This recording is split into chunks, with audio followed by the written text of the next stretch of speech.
into the real fears instead of the imaginary ones.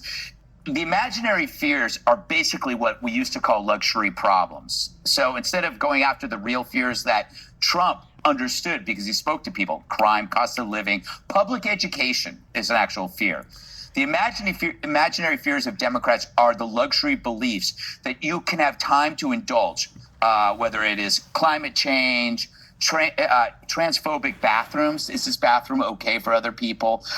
Because you are well protected from the consequences of the problems you actually ignore. So you don't have to worry about crime because you have security. If you tabulated the opportunity costs of fabricated fears just on climate change alone, it's $1.3 trillion a year that was spent.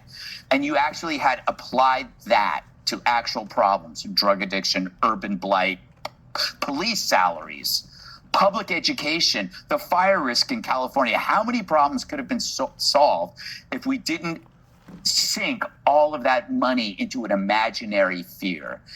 I guess what I'm saying is, in the future, fear the fear, because it's going to come again. They're going to have a new one.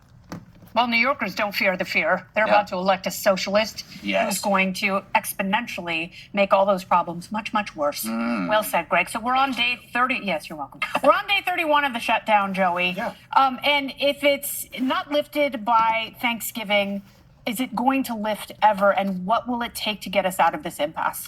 Some Democrat was on yesterday and was like, yeah, I think Veterans Day is the no later than day. It's like, where do these days come from? It was when the new premiums come out, around 1st of November was going to be the no later than day, announced Veterans Day. This is what I'll tell you. Part of this segment is the idea that Trump is floating ending the filibuster, the nuclear option. Vance was speaking with Erica Kirk, and he was asked about deploying the National Guard. And the question was, do you support doing this knowing that the next president might be a Democrat and do it as well?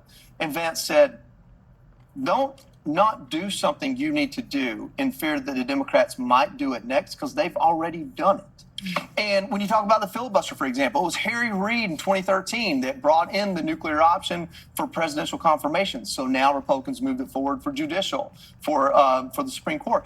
So this old statesman's way of governing is a bygone era. It's gone. It's not here anymore. It might have died with the old statesmen, but it's not here anymore. We have to come to terms with that. We can miss it, long for it, but it's like missing your grandparents' house. It doesn't exist anymore. Even if the house does, they don't. That's not how we're governed now. That may change again one day, but it's not how we're governed now. We are evenly split by the numbers, by the votes, by the rhetoric, by the issues. I don't like it. I don't necessarily